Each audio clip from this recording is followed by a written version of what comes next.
प्यारे बच्चों, आप सभी का इस ई क्लास में हार्दिक अभिनंदन है, स्वागत है। आज हम नाट्य शास्त्र का जो पहला अध्याय है उसमें छठे नंबर का जो पद्य है उसका हम अध्ययन करने जा रहे हैं।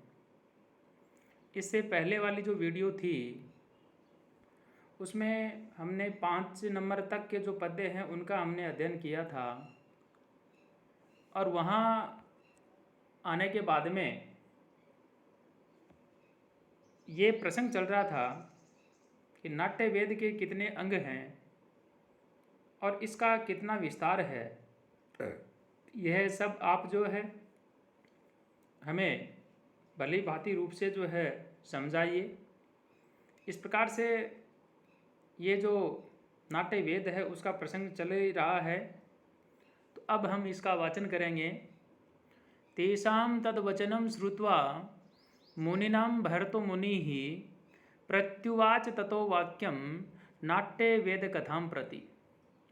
प्यारे बच्चों, यहाँ ये जो प्रसंग चल रहा है इसके अंदर आत्रेय जो ऋषि हैं वो अन्य ऋषियों को साथ में लेकर के इस प्रकार की जिज्ञासा जो है उसको शांत करने के लिए नाट्य वेद जो है उसका भली प्रकार से प्रतिपादन करने के लिए जो नाट्य शास्त्र के जो प्रणेता हैं भरत मुनि जो हैं, भरत मुनि जो हैं, उन्होंने मुनियों के सम्मुख जो है कहना प्रारंभ किया, प्रत्युवाच कहना प्रारंभ किया। तेषां तद्वचनं श्रुत्वा, इसके पश्चात उनके वचनों को सुन करके मुनिनाम प्रत्युवाच भरतो मुनि ही, जो ऋषि मुनि आत्रेय आदि जो मुनि आए हुए थे उन मुनियों के सामने भरतो मुनि ही प्रत्युवाच ततो वाक्यम नाट्य वेद कथां प्रति, उन्होंने जो नाट्य वेद कथा के संदर्भ में जो क्वेश्चन किया था उस क्वेश्चन का उत्तर देने के लिए जो भरत मुनि जो है उन्होंने कहना प्रारंभ किया। अब छठे नंबर जो पद्य है उसकी जो हम चर्चा कर ही चुके हैं और 7वां नंबर जो पद्य आता है यहाँ पर कहा भवद्भिः शुचिभिर्भूत्वा तथा वहति मानसैः श्रूयतां नाट्य वेदस्य संभवतो ब्रह्म निर्मितः। बहुत बड़ी बात कही। भरत मुनि ने कहा कि हे मुनियों, ऋषियों, आप सुनिए। क्या? शुचिभिर्भूत्वा तथा वहति मानसैः श्रूयतां नाट्य वेदस्य संभवो ब्रह्म निर्मितम्। यानी हे ऋषियों, हे मुनियों, आपके द्वारा ये जो बात कही गई है नाट्य वेद के संदर्भ में आपने जो प्रश्न किया है उसके विषय में जो भरत मुनि होते हैं एक दत्तचित होकर के कहा कि ब्रह्मा जी के द्वारा रचित ये नाट्य वेद जो है इसकी उत्पत्ति का वर्णन जो है वो सुना जाना चाहिए। ब्रह्म निर्मितम, ब्रह्म का मतलब यहाँ पे हुआ ब्रह्मा जी के द्वारा रचित संभव है, उत्पत्ति है, श्रूयताम यानी आप सुनिए। अभी तक जो इन्होंने कहा कि ये जो नाट्य वेद है ये ब्रह्मा जी के द्वारा यानी ब्रह्मा जी के आदेश के अनुसार जो है ये नाट्य वेद जो है इसकी रचना हुई, तो इसलिए कहा कि ब्रह्म निर्मित है, ब्रह्मा द्वारा रचित जो है, संभव है, इसकी उत्पत्ति है। अब अगले पद्य में आया पूर्वं कृत युगे विप्रावृते स्वयंभुरंतरे त्रेतायुग्यतम संप्राप्ते मनोवैवस्वस्तय। बहुत बड़ी बात कही यहाँ पे कि हे ब्राह्मणों, विप्राह, हे ऋषियों, हे ब्राह्मणों, पूर्व पहले पूर्वं कृत युगे विप्रावृते स्वयंभुर अंतरे त्रेतायुग्यत संप्राप्ते मनोवैवस्वस्तय च मनोवैवस्वस्तस्य च। हे ब्राह्मणों, प्राचीन समय के अंदर जो त्रेता कृत युग यानी जो सतयुग था उस सतयुग की समाप्ति पर जो स्वयंभू नामक मनवंतर है, स्वयंभुर अंतरे। प्यारे विद्यार्थियों, यहाँ जब आप इसका संधि विच्छेद करके पढ़ेंगे तो स्वयंभुवे अंतरे ऐसा हो जाएगा, परंतु यहाँ पर जब इसका उच्चारण करेंगे तो यहाँ पर हो जाएगा स्वयंभुव्यंत्रे। यानी यहाँ ए का उच्चारण नहीं होगा। तो इसलिए यहाँ हम जब इसका अनुवाद कर रहे हैं, जब हम इसका ट्रांसलेट कर रहे हैं, उस समय हम इसका यह करेंगे कि स्वयंभू नामक जो मनवंतर है, उन्होंने जो है इस प्रकार से जो त्रेता युगे, यानी जो त्रेता युग है उस त्रेता युग्यत संप्राप्त, यानी त्रेता युग जो है उसके प्रारंभ होने पर जो है मनोव्यवस्वस्तस्य च, अर्थात ये बात जो है कही। कहने का तात्पर्य हुआ इस प्रकार से, यहाँ जो है हम इस प्रकार से जो ब्राह्मण है, जो ऋषि मुनि आए हुए थे, उनको ये बात कही। अब अगला जो पद्य आ रहा है, यहाँ 3-4 पद्य एक साथ में ही आ रहे हैं।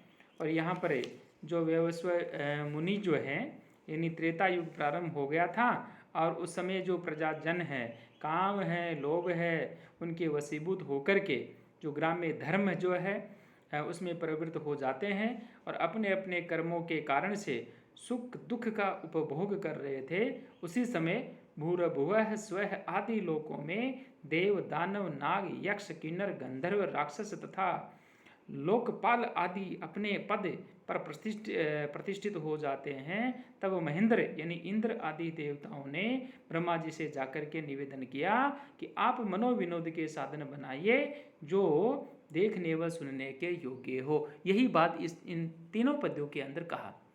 ग्राम्य धर्म प्रवर्त्य है, यानी ग्राम्य जो प्रजाजन है उनके लिए कहा ग्राम्य धर्म प्रवर्त्य है, यानी ऐसो आराम की आदत पड़ जाने के पश्चात जो है, आदत पड़ जाने पर जो है तो काम लोभ वसंगते है, ईर्ष्या क्रोधादि सम्मूढ़े लोके, लोगों में ईर्ष्या फैल गई, क्रोध शुरू हो गया, मूढ़ता का भाव होने गया। लोके सुखी दुखित ही है, लोके सुखित दुखित ही है, लोक के अंदर सुख और दुख जो होता है उनके साधन के रूप में जो है देव दानव गंधर्व यक्ष राक्षसो महारग्गई है, यानी देव है, दानव है और अन्य और भी जो इनकी श्रेणी के अंदर आ रहे हैं उनके लिए कहा जम्बू द्वीपे समाक्रांते, जम्बू द्वीपे समाक्रांते, यानी भारतवर्ष जो है उसको प्राचीन समय के अंदर जम्बू द्वीप कहा गया। यानी भारतवर्ष में जो है इस प्रकार से जो है समाक्रांते लोकपाल प्रतिष्ठिते महेंद्र प्रमुखैर वैरुक्त है। महेंद्र का मतलब यहाँ राजा इंद्र से कहा गया है कि इस प्रकार से जो है महेंद्र प्रमुखैर वैरुक्त है। किल, प्यारे विद्यार्थियों, किल एक अव्यय है, पितामह है, यानी ब्रह्मा जी जो है क्रीडनीयकम इच्छामो दृश्यम श्रव्यम च यत भवेत, यानी इस प्रकार से ब्रह्मा जी से जाकर के उन्होंने निवेदन किया कि आप मनोविनोद का जो साधन है उसको बनाइए और मनोरंजन का जो साधन है वह भी कैसा होना चाहिए, यानी वह देखने व सुनने के योग्य हो। तो प्यारे विद्यार्थियों, इस प्रकार से जो मनु आदि का त्रेता युग के अंदर जो प्रारंभ हो जाता है, सारे के सारे यहाँ ब्रह्मा जी के पास जाकर के वो कहते हैं कि मनोरंजन का कोई एक ऐसा साधन बनाइए जिसको हम देख भी सकें और जिसको हम सुन भी सकें। प्यारे विद्यार्थियों, यहाँ जो एक कल्प है उसकी यदि हम चर्चा करें तो 14 मनवंतर होते हैं उसके अंदर, और एक कल्प जो है ब्रह्मा जी का एक दिन के समान होता है। प्रथम स्वयंभुव मनवंतर है तथा सप्तम मनवंतर व्यवस्व मनु का है, 8वां सावर्णिक का है और युग 4 होते हैं। तो प्यारे विद्यार्थियों, सतयुग है, त्रेता युग है, द्वापर युग है और कलयुग है। सतयुग में सत्वगुण प्रधान है जबकि त्रेता युग में रजोगुण प्रधान होता था। त्रेता युग की शुरुआत हो जाने के पश्चात जो प्रजाजन है काम और लोभ में डूब गए, इंद्रिय लोलुपता को धर्म समझने लगे तथा देवताओं में भी मानवोचित रजोगुण का विकास हो गया, जिससे देवगण भी मनोरंजन जो है उसका साधन प्राप्त करने के लिए पितामह ब्रह्मा जी की शरण में पहुंच जाते हैं। ऐसा इस शास्त्र को रचने की जो प्रार्थना की और इस प्रकार से जो श्रवण के योग्य हो। तो प्यारे विद्यार्थियों, इस प्रकार से यहाँ ब्रह्मा जी जो उनके पास पहुंचने के बाद में क्या होता है ये इस पद्य के अंदर कहा गया। न वेद व्यवहारोयम संभाव्य शूद्र जातिषु, तस्मात् ऋजाप्रम वेदम पंचमम सार्ववर्णिकम। सभी ऋषियों ने जाकर के ब्रह्मा जी से कहा, क्या कहा?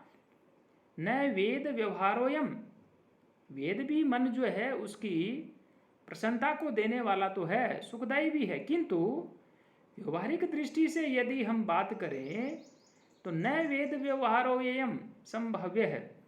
तो व्यवहारिक दृष्टि से यह जो है यह क्या है? न संभाव्यम, यानी शूद्र आदि जाति के लिए वेदाध्ययन का निषेध किया गया है।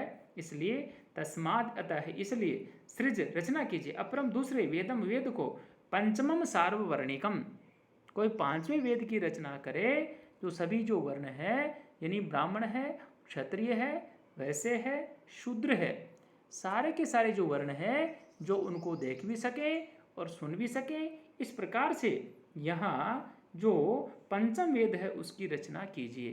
तो प्यारे विद्यार्थियों, सभी ऋषि मुनि जो है यहाँ जब ब्रह्मा जी के पास पहुँच जाते हैं तो अब अगला जो हमारा वीडियो आएगा उसके अंदर जो है हम चर्चा करेंगे कि वहाँ जो देवता हैं, देवताओं की इच्छा के अनुसार आश्वासन देने के पश्चात ब्रह्मा जी ने कहा कि यह ऐसा ही होगा, ऐसा कह करके इंद्र को विदा कर देते हैं। और तत्वज्ञान ब्रह्मा जी जो हैं उन्होंने समाधि में स्थित एकाग्रचित होकर के चारों वेदों को उन्होंने याद किया।